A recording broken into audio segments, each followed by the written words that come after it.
Alright, everyone, this is Fernando here back live in Las Vegas, this time for a very special Ghost and Spirits video slash podcast, and in this case, doing my full review of the ZAK Bagans Haunted Museum Flashlight Tour.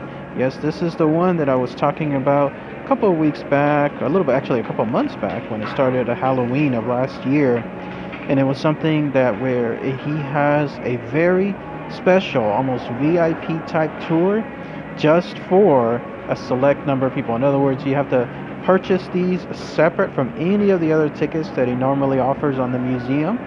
It's set up at a very, very late night stance. In fact, I purchased mine for the 10 p.m. time slot, but apparently it goes in well beyond that. There was another group after us that was doing it, I think, for around 11:30ish or 12 o'clock period as well.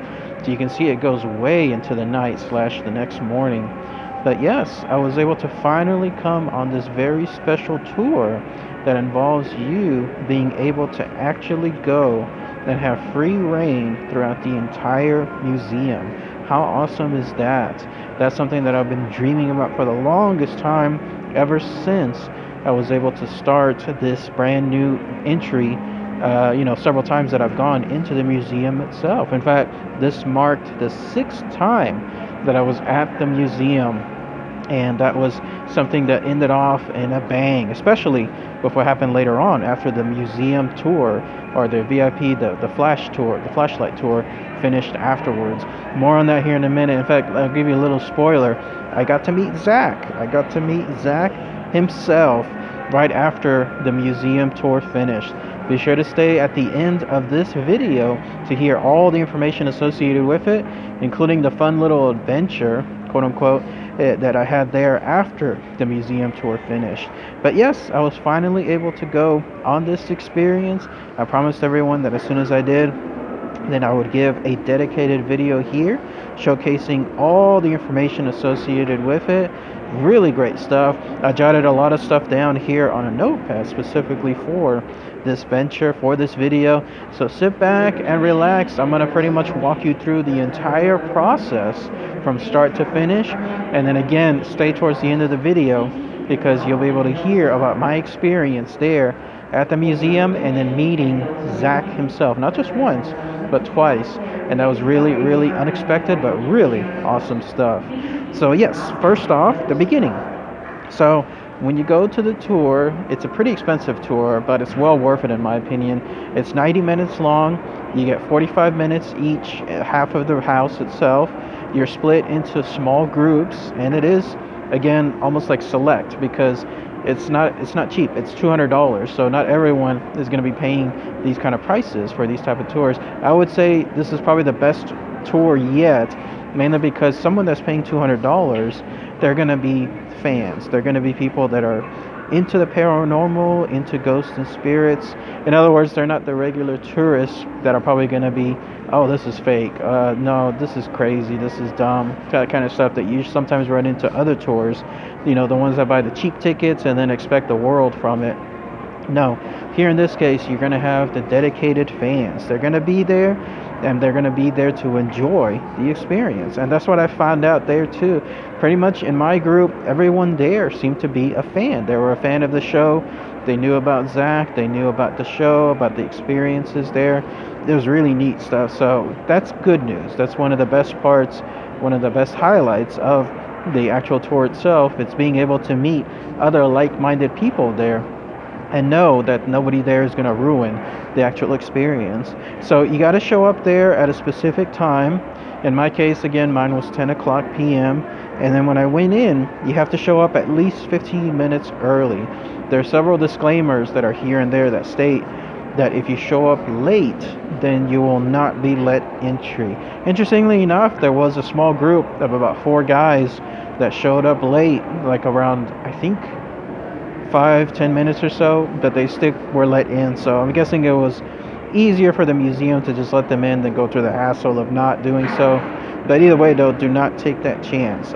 If you're gonna go, be sure to go in early, and then that way you can make sure that you do not risk anything happening afterward. But yeah, I would say overall the entire house had maybe 16 guests, which sounds like a lot for, again, a select tour, but you got to remember you're split in two.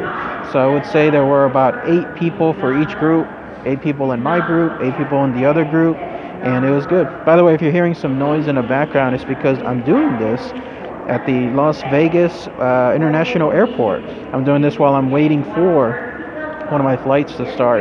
And the reason why I'm doing it here is because all of this is still fresh in my memory. I just literally took the tour last night, early this morning, and so I just want to make sure that I don't forget anything afterward. So again, just if you hear some noise in the background, just ignore it. Hopefully my voice is coming through okay. And unfortunately, I couldn't take much pictures to showcase here for this video because that's just the nature of the tours, not just there at the museum, but at most other places in Las Vegas. You cannot take pictures, you cannot take video. In fact, it was told by us at the beginning, to us, it was told to turn off all cell phones.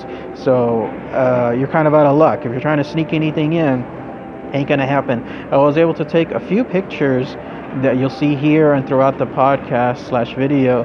It's mainly just on the outside stuff and then some of the other stuff that I was able to take here and there. But those are, again, allowed. The areas that I was in, that was a-okay. But anywhere else, no, that's bad. And I'm sorry for the darkness on some of the pictures. Unfortunately, you can't really take flash in certain areas too. But yeah, you're split in group into 2 groups. Mine again had about 8, and then we were pretty much checked in. Check-in involves yourself being given the option, do you want to handle any paranormal equipment? You can actually bring some of your own equipment if you want. I think though they kind of limit it to only a specific amount of stuff. I think in fact it's going to be like, what is it? Probably like you can't bring a REM pod, but I think you can bring a ghost detector, like a ghost meter. And then if you wanted to bring your own digital audio recorder, you could do that as well, as long as it's separate from the camera. And then also, if you wanted to bring dowsing rods, I think those are okay. I didn't hear anyone else mention anything wrong besides that. And then if you wanted to bring anything as far as something along the lines of an EMF detector, that's fine too. But if you don't have any of that, then you're actually taken to an area where you can have those things given to you. Not given to you permanently, obviously, but given to you in the sense that you'll be able to at least use it throughout the tour. The caveat is you have to give up your ID. In other words, they hold your ID as collateral. That's to make sure, obviously, that you're going to return this expensive equipment afterward. And I said yes. Like, I gave them my ID, and I was able to obtain a EMF detector, the one that goes from like reddish to green, that familiar equipment that you see on Ghost Adventures. And then I was able to get a ghost radio. The ones that spew out the words whenever it cycles through various radio stations. So I was able to use one of those, and they even provided a little speaker that connects to it to make sure that yes, it's spewing through and you can hear things clearly. So I was pretty excited. I was able to use that piece of equipment, 2 of them. And then also you're given a flashlight. The flashlight you can actually keep. This is a flashlight that I already have from before, from the museum, whenever I purchased it a couple of years back, and I still have it to this day. I still use it on my ghost hunts. And so you're given this other one as a complimentary one. And so I thought, awesome, let me go ahead. I'll go ahead and I'll keep that. I'll keep that as an emergency, or who knows, put it in the car somewhere, that kind of stuff. And so yeah, that's the check-in process. Throughout the check-in process, you're also told multiple times, under no circumstances, no photos, no videos, nothing. Also, you're told you cannot touch anything within the house. You can obviously walk around and look at things, but you cannot touch anything. If you do so, and you are told also that you're being watched constantly, and there are cameras everywhere. Every single hallway, every single room has those infrared cameras, because the whole house is 100% in darkness. That's why you're given the flashlight to walk around with. You are being watched, so do not attempt anything. Don't even try it. If you accidentally touch something, you'll be told that you'll be asked to leave. So in other words, you'll be And suddenly someone will probably pop up behind you and then tell you that you're going to have to go, no refunds, and so on, which makes sense. This is very expensive stuff. This is stuff that has a lot of fragility associated with it, and so you want to make sure that they want to make sure that nothing bad happens to the stuff there. But again, with this type of tour, $200, fans, you get an idea that nobody's going to try any funny business there. And so finally the tour began when we were split into two. We were led to first the side of the house where there were some monitors there. Then that's where ZAK pops up. ZAK in the monitors has a pre-recorded video. Once again, the instructions are told you cannot touch anything, no photos, no videos. He goes over some of the information about the tour, about how it's going to work in terms of time periods, in terms of how you're able to walk around, how you know things, what to do. Time as far as 45 minutes each. You're given like a little bell notice of it, like you'll hear it in the background, and then when the tour is finally over at the end, you'll hear music play throughout all the rooms, so that kind of stuff stands out too. So you're told all these instructions by ZAK through the monitors, and I would recommend this too, since you cannot turn on your phone, and most people obviously use their phone for watch/timer purposes. I would recommend bringing your own watch, especially if it has a stopwatch. That's because you may not realize it at first, but the time flies by. 45 minutes goes instantly. I mean, we're talking like you're looking at your watch and all of a sudden like 35 minutes is gone. And so in this case, you're going to have to dedicate a small amount of time in each room, keep it manageable. Only way to do that effectively is to make sure that you have a watch. Luckily, I always have my military watch with me, so I always have one on. So it was no problem on my end. I had a little chronograph on there, and then I was able to make sure that, yes, I knew when 45 minutes was coming up. But bring your own watch, bring your own timer, whatever you have, and then you're good. And so once ZAK's video finishes, that's when we're let in. We're finally let into the museum. It's kind of eerie and weird at the same time to see the museum pretty much like on its own. Like, in other words, it's no longer a guided tour. You're just let in. You're told certain areas that you can find guides at. So in the case of emergency, or you need to use a restroom, or something else, like you're being affected by the spirits themselves, you're told where the guides are going to be. They're going to be around, but they're going to be out of the way, as ZAK stated. They're going to make sure that you have the ability to walk anywhere you want, however long you want. Some rooms have a limit, more on that here in a minute. But yes, you can do so at your free reign. The guides are just going to be on the side, and so that's really, really cool. So once you're let in, you're pretty much on your own. It's pretty much you walking at your own leisure. I kind of noticed too that some of the other guests immediately went to some of the more famous rooms, like the hot spots and so on, and so that worked out well because I knew some of the other rooms offhand too, and so I was able to go enjoy my own leisure by myself, going to several rooms by myself and not worry about having other of the guests there being in the same rooms. Everyone seemed to be very cordial about that too. Like, in other words, if they saw me in a room, they kind of knew, hey, he's in the room right now, let me go ahead and I'll go elsewhere. Or vice versa. Like, if I saw someone else in another room, then I knew, let me go to another room. And you'll find there's plenty of rooms to look around at, folks, by the way. You're not going to run out of rooms. So it's not like if there's a handful of size of guests, you're wondering if you're going to have any opportunity to do things on your own. You'll pretty much have the whole place to your own already. You just have to make sure that the rooms are okay. They don't have any other guests. So you're going to have plenty of rooms to walk in by yourself. And especially like if you're with someone else, then you both will be able to enjoy it at your own leisure, at your own privacy too. And I set my little EMF detector on, and then I set my little spirit box. That's what the device is called, spirit box. I set it on, and I turn it on at the low volume. Always had it on, and then that way I could walk around these rooms. And then whenever I ran into a guide, I was told, certain areas would have time limits. More on that also in a minute. But otherwise, I didn't really see too many guides around too. Once again, though, you are informed before you're let go. No touching, no video, no photographs, nothing at all. And the only other thing I would mention on the tour itself, once again, everything goes by quick. So if you bring your watch, I would recommend timing it to about maybe 5 minutes each room. Look at your watch, see when 5 minutes is next, and then you'll know, okay, I need to move to the next room, because the reason for it is because it's again going to go by so quick, but also it's because of this.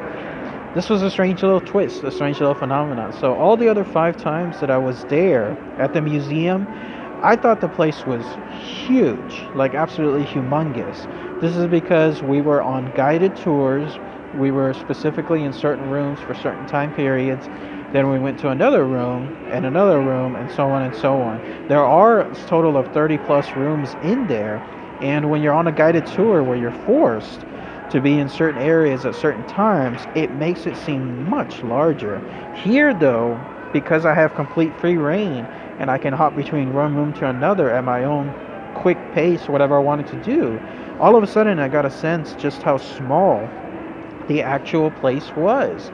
Like it was actually much smaller than I thought it was, especially again, since I'm able to see now, instead of it being like a maze during the guided tour where you can't figure out which way you're going because there's a lot of extra hidden panels that are blocking things on purpose, or curtains that are also blocking other areas. Here, though, all that stuff is opened. You can kind of see again just how small the place really is. It's 12,000 plus feet, 30 something rooms, but it's no longer has the feel of the mansion. And so that was pretty neat to find this out when I was doing this tour here, and then being able to experience hopping from one room to another at my own leisure. I guess it's that instant access that makes it things. As far as makes things just smaller, in other words, as opposed to just enjoying it on a guided tour on a purposeful set of times. Other things to note, I noticed that there are a lot more clowns around the areas, especially in the hallways. I'm guessing maybe he's got a fascination with clowns. Who knows? But yeah, I noticed that. I also noticed that the gift shop area is no longer there. One of the tours, one of the guides there told me this is because they were actually renovating several other places within the house. All that renovation is done, and so they were able to expand into the gift shop area and then move things as far as the gift shop to yet another area. So that changed as well. In fact, I noticed a lot more changes to some of the other pre-existing rooms too, which is pretty neat. So it's always goes to show that this stuff always changes. If you go there as far as 1 year and then you come back another year, it's going to be different. So that's just Las Vegas. There's always going to be changes within their shows slash locations, just to make sure that the experience never wears itself out, and then you can always come back and have repeat business. That's the whole idea behind it. But yes, finally, let's talk about the rooms themselves. And again, reminder, you're going to have complete darkness, maybe some mood lighting here and there. So you can bring your own flashlight, but if you have the ZAK Bagans flashlight that was given to you, that'll work fine too. But these are the rooms that I'm going to talk about here. I'm kind of put them in a ranking of sorts, maybe like from least haunted experiences to most haunted experiences, at least for me. I'm pretty sure that others experience more on their end, maybe even in some rooms where I experience zero bupkis, but others, this is just for me. So who knows, you might have a completely different experience when you go on your own. But yes, first off, let's talk about those clown rooms. As I mentioned earlier, there are a bunch more of them around that location. There seems to be more fascination from Zach from these clowns, and I tried to do some of them, some sessions by those clowns. I tried to find the areas there that I thought would have the most hot spots. I even found the area within the Halloween special where it shows like one of the orbs going straight into a clown. I found the clown. I found it itself, the one that was featured in the episode. But no, nothing. It was just complete dead silence. No sensing, nothing. I didn't feel anything. Nothing showed up on the spirit box, on the EMF detector, nothing. So I was kind of unimpressed, kind of boo when it came to the clown rooms. Next room that didn't really stand out was the Crying Boy room. This one I had more hope for because in the Crying Boy room, there's the famous Bela Lugosi mirror. This is the mirror that's normally covered whenever you take a regular guided tour. However, for this flashlight tour, you're actually given the mirror uncovered. So the drape is gone or it's pushed to the side, and when you go in, You can stare as long as you want into that mirror. In the guided tours, you're kind of told not to really stare too long because of the danger and the implications tied to it. But here, you can stare as long as you want into it, and that's what I did. I went straight towards the mirror. I stared into it. I flashed my flashlight into it. I was staring into any corner whatsoever, trying to see if the claims of faces being distorted, of shadows appearing, of something else coming up from behind you, if that kind of stuff would occur. I didn't experience anything, unfortunately, and again, that's just me. But that was a bit of a letdown when it came to the Bela Lugosi mirror, because that was something that I was really, really hoping something would show there. But I was able to inspect also the Silent Hill painting that was there, that I saw from before. That was really, really neat. But otherwise, that's the crying board room. Then the next room, I would say, I call it the artifacts room. This is the area that has a lot of Hollywood memorabilia, at least tied to famous dead people. Like, for example, there's Patrick Swayze's passport. There's the death chair of Michael Jackson. In other words, the chair that his doctor was giving him medicine or whatever it was. I forgot what the type of injections were, but that ultimately killed him. And then you have some Ghostbusters memorabilia. And then Sharon Tate's dress. I was trying to see if there was anything that could happen there. Unfortunately, though, nothing. Nothing came up on the EMF detector. Nothing came up on the spirit box. What was neat, though, is I saw a relic from Superman 3. Apparently, Zach is a Superman fan. Because in there's a kryptonite, a screen-used kryptonite from Superman 3, the famous scene where he holds it up and is realizing that something is wrong. Kryptonite's no longer affecting him. And so that's there. So that was really, really neat to see that. Next room that didn't really have anything happen inside was the murder doll room. I believe this was the room that used to be Zach's office when he was there within the museum. And I inspected the murder doll. I was able to talk to it. I was able to ask it questions, but nothing came through, unfortunately, on the spirit box.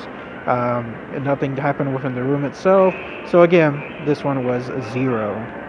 Next one also that was a 0 was the Dr. Kavorkian Room. Actually, he has 2 rooms that are there within the museum. This is an area where apparently people have had some really, really strange stuff happen.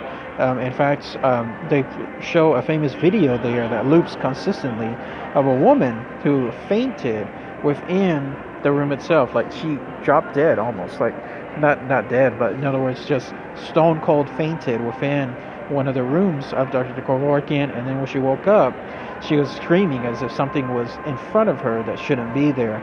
And so there I was inspecting that room, specifically the area where she fainted. I found the exact spot where she actually fainted, but no, unfortunately, nothing came up either in there, which was also a little bit of a letdown. Next room, another area that I wanted to have something happen so bad that nothing really did occur, was the Shrunken Head Room. This is a somewhat new area. This is where if you go there on a regular guided tour, you're only given seconds to look at the Shrunken Head. Apparently, it's very evil. There's bad juju associated with it. And so if you're looking at it for too long, then that's where bad things can happen to you. But here, once again, you're given free reign. And so I was able to stare into it. I was able to flash my flashlight into it just to see, I wonder what's happening. What will it do? What will happen? But no, other than looking creepy, there's really not much that occurs within the Shrunken Head Room. I just didn't really have anything happen in there, so that was a bit of a bummer on there. Another room that was a 0, then I didn't really expect much to happen, only because nothing really has ever happened there on past experiences, was the Ed Gein Room. So Ed Gein, he was, of course, the famous person that would dig up bodies, dead bodies in other words, and then use their skins to try to make something, like whatever he was making, whether it was a woman's body or something else, or he was making other artifacts using human skin. He helped inspire a lot of other people out there in the film world, especially, of course, with Silence of the Lambs and the main character, or the main bad guy associated with it, Buffalo Bill. So I went into that room not really expecting much, and not much happened. It was just great to see all those artifacts one more time, but nothing else really happened. Another room that I went to that I was hoping to have something happen again, especially after a famous video, is what I call, at least, the jail room. This is the room that has bars, it has a cell in there, and it has artifacts associated with some of the most famous serial killers out there, including Gacy, Bundy, and then Manson, who is one of the newer entries within the room. And so the famous video from the museum showcases like this great big ball of light manifest in front of Manson's artifacts. His remains are there, his cremated remains are there, some of his clothing, and then his teeth and so on. So Zach, I believe, states in the video that he suspects that this is Manson, that this is Manson making an appearance, and so he was there watching his stuff, watching his artifacts. And so I stood at that same exact spot to try to see if something would happen. And yes, I'll be a little truthful. I don't like Manson, especially what he did, of course, to people and inspire others to kill other people. And so I did try to provoke him just a little bit, trying to get him to come out, because I don't think much of him, and I never will. So this is someone that I don't mind provoking, and nothing happened, unfortunately. Nothing came out. Nothing came up on the spirit box or EMF detector. So it was dead quiet. Even when I went to that exact spot again, that he had supposedly made his entrance on a previous notion. And then I went to another area that I was kind of hoping for some activity, but it was a zero. This was the, for lack of a better term, circus room. This was the room where Aaron went into a little cubbyhole area behind a wall and then was attacked, and apparently attacked by either a girl ghost or someone else that was kneeling from behind him. And then that's what really, really scared him. So I went to that room, and then I specifically spent a good amount of time in there, probably a little more than the other rooms. But no, nothing else happened. I tried to say hello to the little ghost girl or whoever it was that was back there in that cubbyhole area. But no, unfortunately, nothing ever came out. So that was a little bit of a letdown too. And then finally, let's go ahead. One of the last rooms where nothing happened was an area that I call the Bones or Crypt Room. So this was an area that has a coffin, and in there are two bodies. So there's two coffins, two bodies, and once again the room was changed because of the pandemic, COVID-19, spacing that people had to take, and so that's what it seemed like that was happening there. So at least the coffins are still there, and then the bodies are still there, but I didn't really expect much to happen, and nothing really did there. There was a specific spot where there used to be like bleachers that you could sit in, and then that's supposedly where you can hear a little girl crying somewhere in there. I even went into another area where it's a little walkway where you crawl into it, and it's supposed to be haunted, but no, nothing really happened. And then one of the last rooms elsewhere that was a bummer too was the death chair room, one of the newest exhibits that's there. So I went to that location, tried to see if there was anything that could be done in front of the death chair, maybe even standing inches from it. They actually had a REM pod that was there too, but no, nothing really came about from it. It's hard to tell though, because there was a little bit of talking that was coming from the device, the spirit box, but nothing direct. Like nothing could come forward, nothing that showcases that kind of stuff. So, but yeah, that was kind of a bummer. Even though I was inches from that area, it was no go. Now let's talk about the rooms that actually did have experience. There's a total of, I would say, 5 rooms altogether. Number 1 is Lee Shapiro's room. This is the woman who constantly fascinates me within the museum. She was the one that apparently discovered stuff associated with the dead, communicating with the dead. She was holding sessions with whatever it was on the other side, and then when she did so, something came through. And not only that, but it claimed her afterward. And you see the photographs, you see the information where it shows her coming from perfectly normal woman all the way to a gauntly look, sickly look, almost as if something's going to happen to her. And you see the photographs, in fact, that are the last moments of her life. So I went to that room hoping something would happen. Initially, nothing did. Nothing happened within that room. There was pretty much nothing there that occurred. Nothing came through on the spirit box, EMF detector, nothing. But as I was leaving that location, that's when all of a sudden I heard a bang. I actually went out of the room, and then as I was walking away, there was a loud bang that occurred exactly in Lee Shapiro's room. So that was really neat. That was really crazy because, again, it was only when I left, the exact moment that I left. It didn't happen while I was in it. It didn't happen even afterward, after I walked away a second time. It was only after I initially walked away, and I think this was her.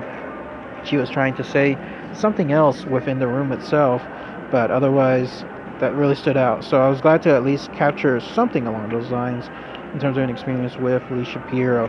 And interestingly enough, in the room, apparently others experienced something there. They heard some knocking or something else. I forget what the other person said on the tour, but apparently that's what occurred. And then the next room I wanted to talk about that kind of had some experience. This was what I call the Divik Box Room, the Divik Room. And this was a famous area. This is the one that's featured on the actual ticket itself, on the guided tour. One of the areas also that now has limited time, even on the flashlight tour, where you normally have complete free reign on the other rooms, however long you want to stay. Here, though, on the Divik Box Room, you do have limited access. So if someone is in there already, you can't really go in there yourself. But if nobody's in there, then you can stay in there, but you're given still a limited time. I think it's about maybe 5 minutes at most, somewhere around there. Then you'll hear a knock, and then that's when the guide who's waiting outside the room specifically, that's one of the spots that they wait at, then they'll come in with you and then tell you that it's time to leave. So in my case, I was able to inspect it, and I was able to have pretty much all to myself. I was in there in the sealed room because I did option for the door to be closed at that time. And then when I went in, I noticed that there was some new walls that were surrounding the Divik box.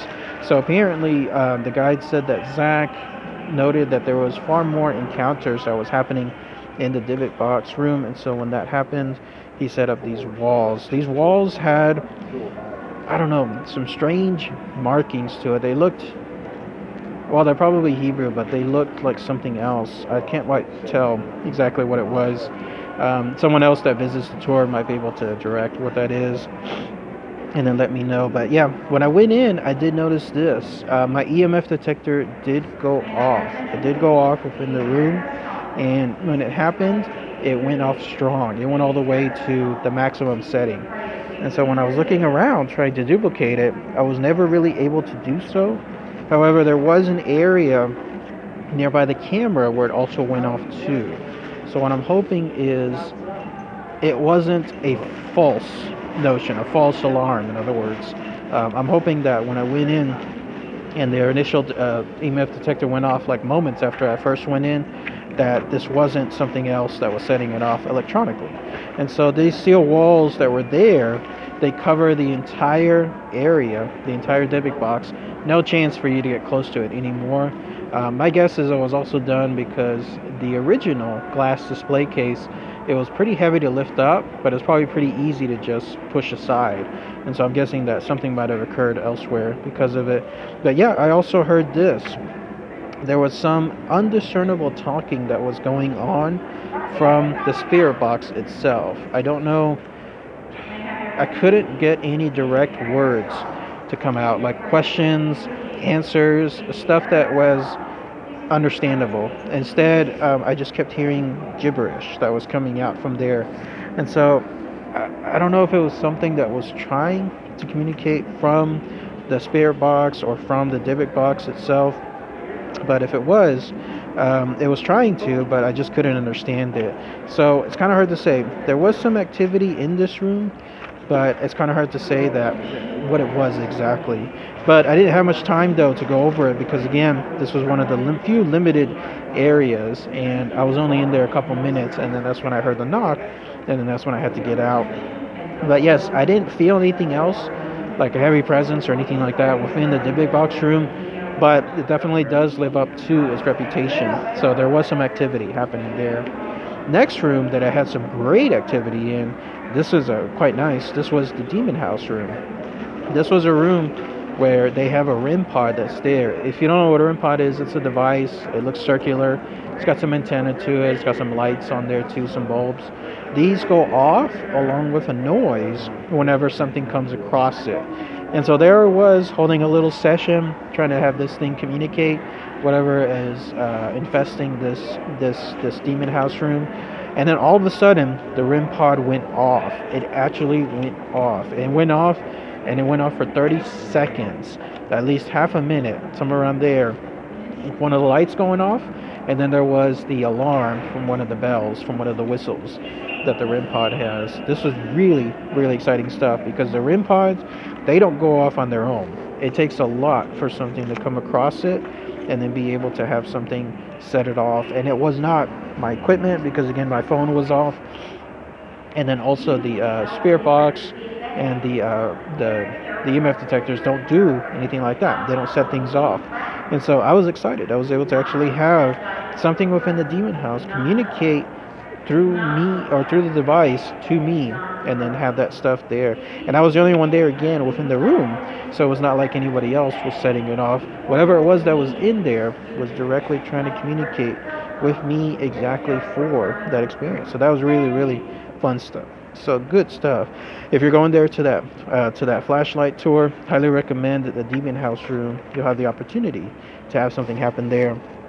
And then the next room where I did have something happen was Peggy's room. Peggy's room, she was a doll that's been heavily featured within some of the past episodes, especially the Halloween special as well. Peggy's doll is the haunted doll that you have to walk in, you have to say, hello, Peggy, and then whenever you leave, you have to say goodbye, Peggy. You have to be respectful, in other words. And that's what I was doing here. I was able to walk into that room, which now has a little cubby hole walls like surrounding it, so you're not able to essentially just go in like it was before. It's different now. But yes, when I walked in, there I was, just inches from Peggy, and then she was looking at me, and then I was able to flash my flashlight towards her, ask her questions, try to have some discussion with her. I told her about my past experience, how she said hello in the past when I walked in, seeing if she could duplicate it again. That did not happen, but then what happened next was pretty neat. As I was asking more questions, like asking her, how are you? How many people are here? That's when I asked her to say my name, and she did. And she actually said at least the first two parts of my name. She said it first as Fern, and then she stopped it, and then that was it. So that was pretty neat too, because Peggy's room definitely had an intelligent conversation. Whatever it was that was within Peggy's, and the doll itself recognized me, recognized my name without me saying it, and then was able to communicate directly through the device itself. So that's pretty cool stuff. Alright, sorry about that, folks. There might have been just a slight pause while I was talking about Peggy's room. I just had to switch locations. We had some people that unfortunately just sat down right next to me in the middle of an empty area here in the airport. What are the odds that someone will sit down right next to you? And they were just creating a little bit of noise, so I had to move to a different location. So this might sound seamless, this might not, but if it doesn't, again, I apologize for that. But I moved now to another area where hopefully there's a little less noise here. But yes, I was talking about Peggy's room and how awesome everything was within the room. So yes, she said my name, or at least the first two parts. She said Fern and then and. What are the odds? What are the odds that out of an entire area of communication on the spirit box, all the words that are associated in the English language, she somehow is able to take those two exact words, Fern and then the word and then say them, not really together, but say them like Fern and then and. Like that's how quickly she said it. That's part of my name, Fernando. And so she said Fern and then and. She said Fern and. That came through the actual spirit box itself. How awesome was that? I was gleaming with joy whenever that occurred because I just knew that Peggy was communicating with me. She was actually knowing who I was. She saw me there. I saw her. And then there she was talking through the spirit box. Unfortunately, though, that's the most that she communicated with me. And it seems like after that was done, she was done with me. Because when I tried to ask her to repeat my name, and then when I tried to go back to some of the other questions, again, like how many people are here, how are you, Peggy, anything like that, no, she didn't really communicate anything else afterward. So it's if you go there to her room, to Peggy's room, then try to ask simple questions again. What's my name? How are you? Say hello, be respectful. Make sure that you do all of that. And then if you are in an exact spot like me, then you'll be able to have her communicate with you. and then say hello one more time. How awesome is that? So I was really excited. I got to have Peggy actually communicate with me. Seems like she actually likes me because she said hello on one of the previous stops that I was in there, and then now here she is saying my name. And so others would be a little bit more scared and nervous about this, but me being in the world of ghost hunting and paranormal stuff, I'm excited. This is the kind of stuff that, again, really makes me happy. And so Peggy's Room, definitely a place that you can have a very good experience, and highly recommended if you go do the flashlight tour. So again, so far the rooms that have the activity are the Demon House Room and then Peggy's Room. The next one also had a lot of activity with it, and I would say it saved it for the last. In other words, the best for the last, and that was the basement, the infamous basement, the basement that is normally just set for, like previously on past tours, it was set for special occasions. In other words, it was always roped off. You had no access to it on a regular tour, and that was it. But it was saved for other occasions, like on the special editions, like the Halloween specials that they had here and there, or maybe they did their own investigations within it. That was it. Well, luckily during the VIP section, the tour that I took last time, it was finally opened. I had a blast. I definitely felt a deep, heavy presence within the basement. This is the room where, once again, is considered probably the most haunted out of the entire house. All the 33 plus rooms, this is the one that absolutely has the mother of all hauntings. Whatever is in there definitely had some deep, evil, negative stuff in there. There's, again, and ZAK mentions it in the videos, and then also within some of his past episodes, there's been some sort of Satanism that has occurred within that room. And in fact, I was surprised when I went in this go around, there is an actual pentagram within the room itself. It's actually there, painted within the basement. This is pretty creepy stuff because the way it's painted, it's so big. If you walk anywhere within the room, you're going to run into the pentagram. In other words, you're going to be inside the actual pentagram itself. So if you're going there, this is another room too that has a limited amount of time. Luckily though, not too many people want to go into the actual basement. So in my case, I think only one other group went into the basement, like from my group, a pair. A young, I think it was a mother and a young daughter that went into the basement, and then that was it. And I think I was the only other person that decided to go in there. It's also strictly voluntary. This is another room where, besides the limited time, you're also told that you have the chance to not do it at all if you don't want to. And it's purposely set that way. I mean, there's a little mini wooden gate that's there too, and then you have to all the way walk into the bottom of the basement and then turn to another hallway in order to get into the infamous room that features the pentagram and the statue that I'll talk about more here in a minute. So in other words, you're not going to accidentally go into it if you don't want to for that. But yes, I was in there and I got to spend a healthy amount of time there. I would say probably about a little bit more than 5 minutes, but less than 10 minutes within there. And once again, it definitely had a deep, dark feeling within it. I felt pressure within that room. It felt heavy, in other words, there too. Besides the pentagram, there's that statue I was mentioning. I believe that guy's name is Baphomet, which is kind of like a demon slash deity, somebody that, again, actively works or manipulates with people here on Earth, and then make sure that he does his evil deeds through them. Definitely not someone that you want to mess around with. Well, I was able to go straight up to that statue, and I held my spirit box, and then I held my EMF detector right up to the statue, and I started asking him questions.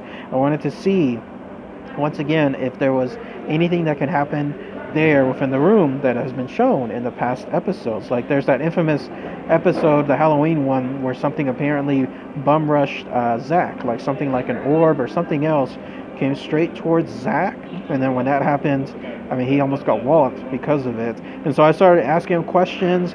I was mindful to show no fear, even though this room does have a really deep presence. I was mindful to show no fear. It's kind of weird because when you're dealing with spirits, especially the more nastier ones, it's kind of like you're dealing with wild dogs. Like you almost, you want to show respect, but also want to show no fear because that's what they live off of. They definitely work towards that type of experience. If you're fearful, if you're someone that panics a lot, this is dessert for them. This is something that they actively enjoy, and so you want to make sure that again nothing bad happens to it. So at first, though, the Baphomet statue didn't mention anything. I was staring at it. It was staring at me. I was trying to inspect it. Nothing happened. I walked around. I saw some of the other artifacts. I inspected the pentagram that's on the bottom of the room. I even did this. Get this. I turned off my light, my flashlight, for at least a minute or so. I was there in total darkness, in the most haunted room in the entire house, in the most haunted location in all of the United States. Let that ramification sink in.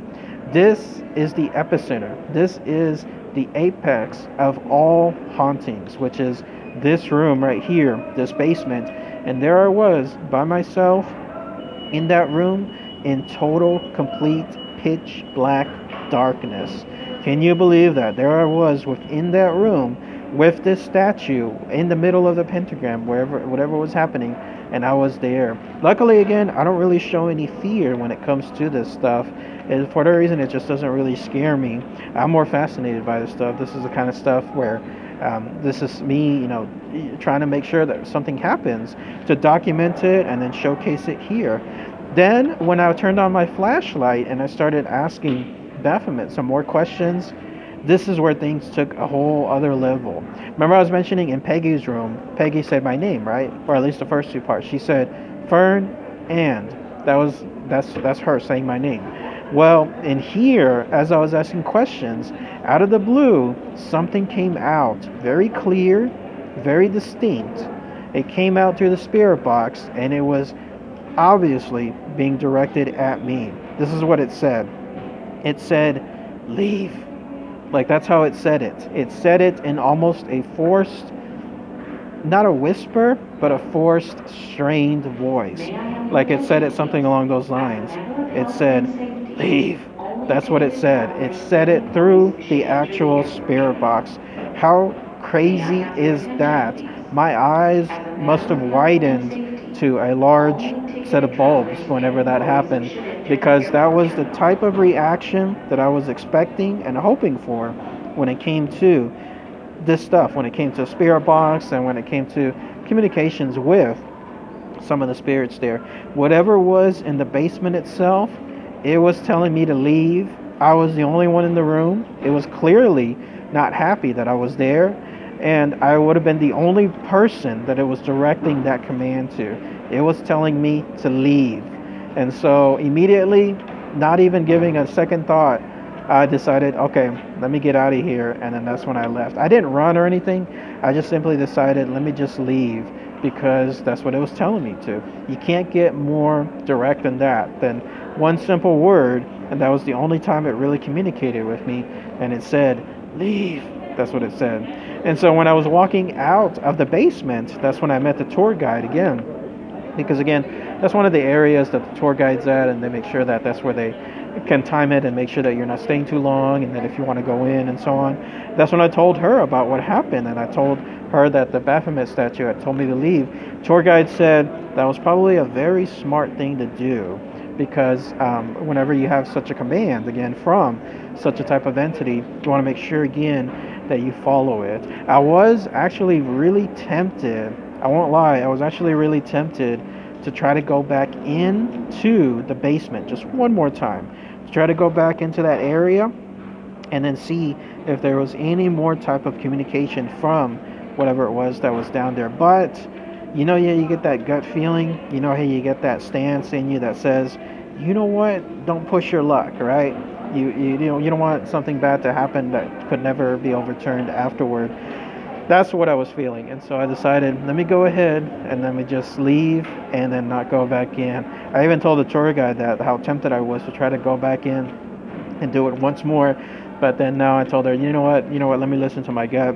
And then that's when the tour guide said, it's good too, because the tour is about to finish.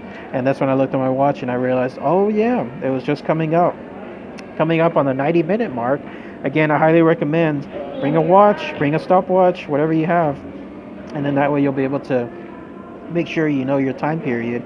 And then that's when the actual music started coming across the speakers. There was some sort of, I don't know, it's not angelic, but it was more like the kind of music you would hear like in a haunted movie. That's the kind of music that was playing across the area throughout the entire room. So you're never gonna miss it. In other words, because when this music starts playing, you'll hear it in every room, and then that's when you'll know. Oh, okay, tour's over. It's time to go to a predetermined spot. And so that's when I went. We went to another location, and then lo and behold, we were led to an exit that was right next door to us, and we were out. Now here's where the fun part starts after the tour. Remember I was mentioning at the beginning of the video here, be sure to stay tuned because this is the fun part when it comes to the tour. So as we were leaving, I was the last one to leave the house. I was saying goodbye to all the spirits and also kind of directing the spirits to not follow me home.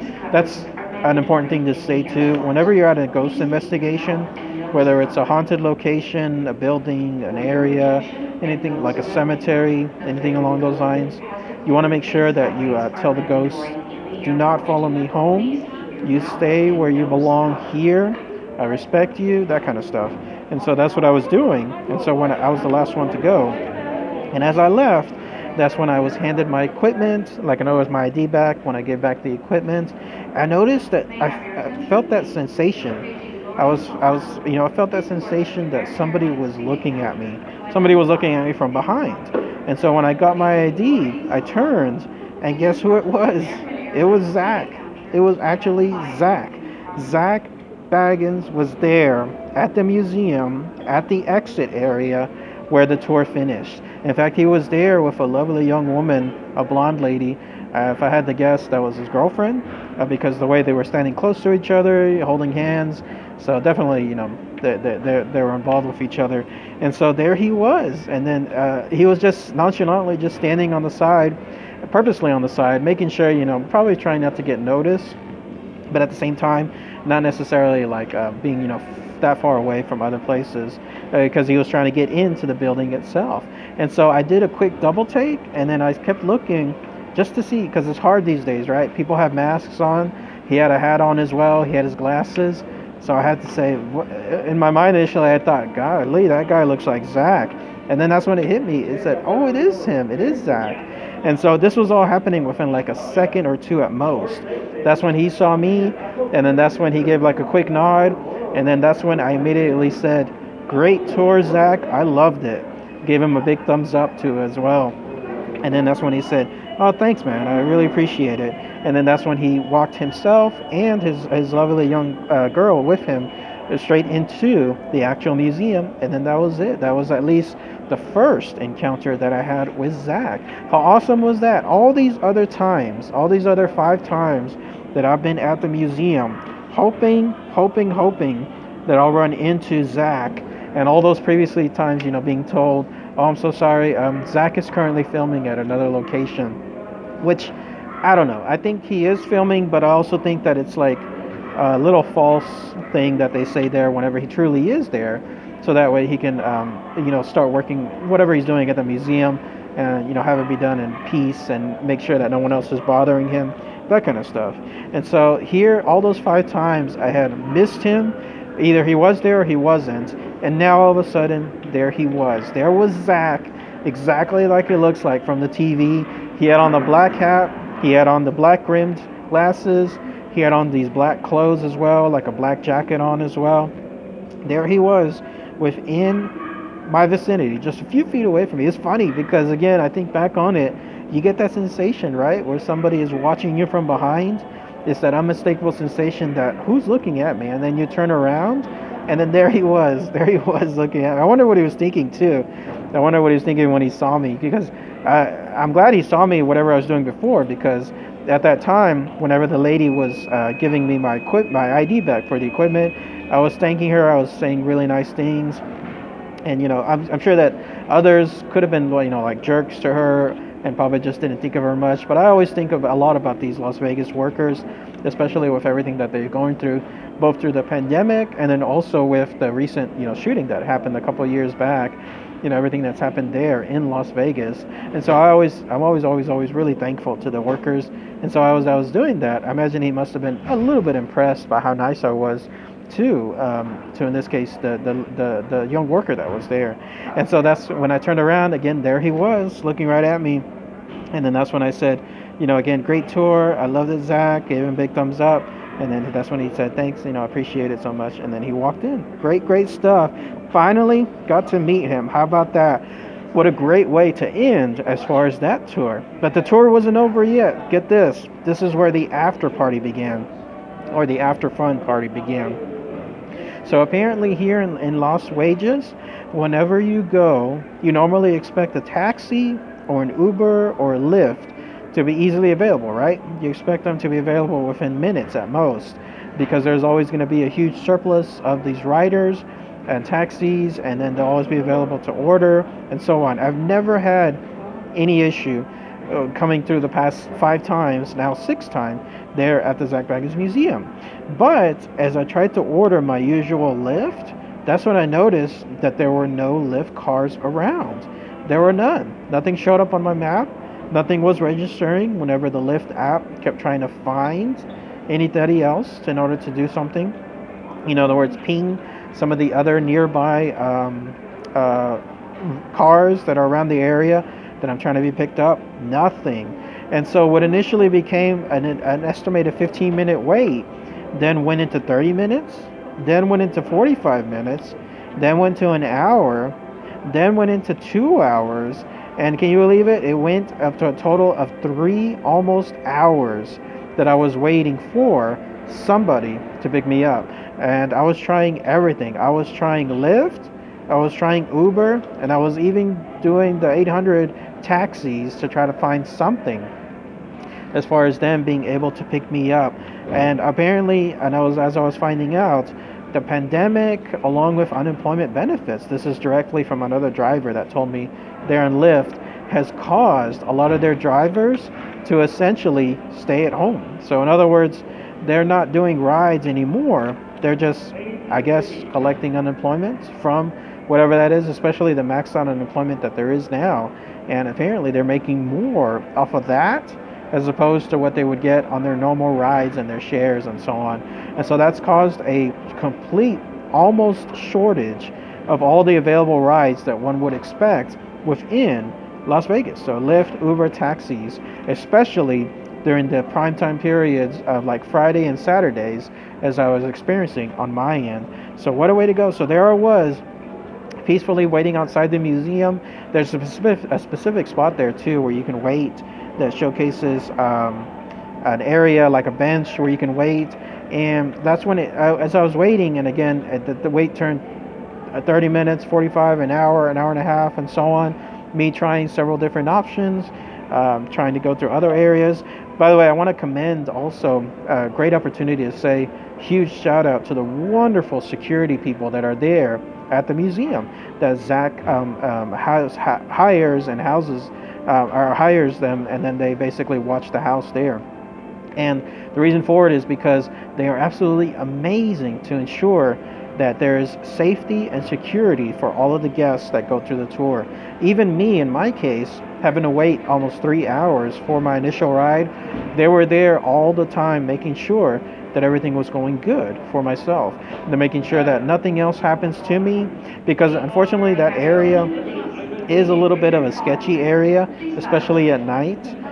There's a lot of people there that you don't necessarily like, homeless people that'll walk right up to you. I've heard, and they've attacked people there, because I've heard it straight from the guests themselves, and I've heard it from some of the other taxi drivers there. They'll attack people, and then other people, like gang activity is there as well. You see a lot of the markings there too within the areas. Now there are offices there are houses there, but again, there's also other criminal factors there as well, criminal activity. So that's where, again, it becomes a little bit dangerous. But the security officers were definitely very, very kind, making sure everything was A-okay. I was able to chat with them for a little bit.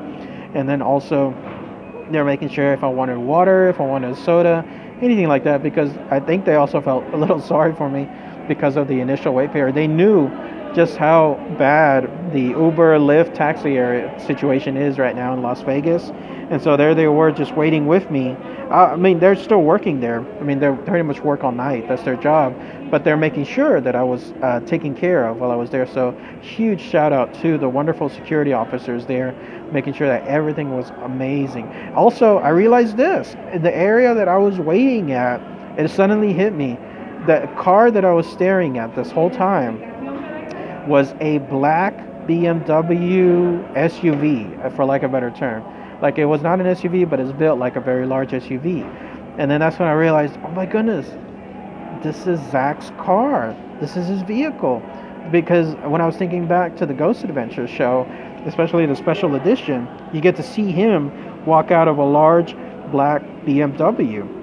And then that's when I realized this is his car. This is the one that he uses whenever he travels around certain areas.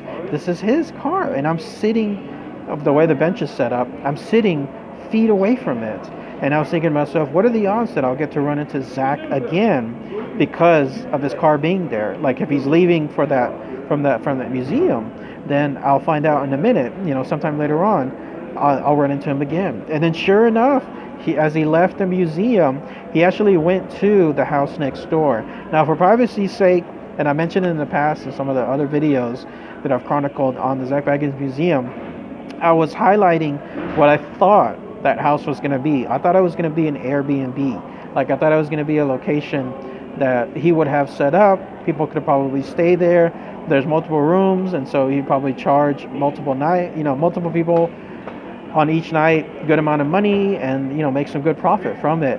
Boy, did I turn out I was wrong on that part. Now, for privacy's sakes, I won't say exactly what it is. I did find out what the house is for, but for privacy's sake, I will not say what it is. But it's not an Airbnb. That's all I'll mention. And so with that, he was able to go over there. And then as he left to come back to his car, that's when I was able to say hello to him just one more time. And what a gentleman. I saw him once again, just like I mentioned a minute ago, whenever he went into the museum, how he let his girl in first, making sure she walked in first. Here he was making sure that the pretty young woman that he was with, the pretty blonde, she was first. He opened her door, in other words, on the right-hand side, like a true gentleman, and then he let her in, making sure that she was able to sit in, closed the door after her, and then he went all the way to the other side where I was, and then that's where he saw me again, and that's when I told him one more time. I said, it was a great, amazing tour. Thank you so much, Zach. And he said, oh, thank you. Appreciate you coming by. And then that was it. And then that's when he got into his car, and then that was it. I imagine he was expecting at that point, like, maybe I was going to be a fan running up to him and saying, oh my God, can I have a selfie? Something along those lines. And so that's why he was initially a little wary to see me hanging by his area. I think he also realized quickly that the only reason I was there was because I was waiting for transportation, because that's the exact spot where you normally wait. But I think he also realized that within moments, because I wasn't running up to him with a phone, that everything was going to be cool, and that's why he acted a little bit more cooler with me. And so that's when I told him about the tour. I loved it. It was amazing. It was great. And then he said, oh, thank you. I appreciate you coming by. And then he got in, and then he left. He drove off. And one thing I noticed too is that he was very, very nice and respectful to the workers that were there, the security officers I was mentioning earlier. He was asking them, hey, how they're doing tonight. He know them by name. He was able to talk to them for a little bit. I was all like eavesdropping on this while I was at the same time working through all the stuff that I had associated with trying to get the rides, going for my Uber, Lyft, taxi. And so I noticed all of this whenever he was doing that. That tells you a lot about someone too, because it shows that he likes the workers there. It shows that he's someone that takes care of them. He appreciates them. Good stuff. This is the kind of stuff you can get an instant feel for whenever you see someone for a couple minutes. That's what I was able to get from him whenever I saw this happen. He didn't have to do it. I mean, clearly, this was the dead of night. This was almost at 2 a.m. He wasn't really in front of anyone else other than me as an outsider. And so he didn't really have to do any of this if he wanted to pretend and show off, how nice he is. No, he was just doing this like any other normal night. And so that was really neat to see that from him too, when it came to how he treated his workers, and it shows how much he cared and valued them. And so great stuff. Plus, I saw this too. When I was there waiting for those almost 3 hours, I saw that there's these homeless cats that are there. It looks like they're a pair, like a boy cat and a girl cat. And they were calling to each other throughout the night. Like, one would go to one spot, call out to the other one would follow. They would go to another spot, vice versa. And they would do that throughout the night. And so I noticed I could easily tell that they were homeless cats. Like, in other words, they just happened to be there at that area, but they like staying at that area because they get fed. And I saw that Zach was able to talk to one of them. Like, he knew, I think that one of them was called, I think, Spot, like SPLT, if I'm not mistaken. I think that was one of the names. Or was it Smoke that he called him? SMOKE, Smoke. I think he called him Smoke because the cat was a deep gray, like a solid gray, like you would expect Smoke to look like.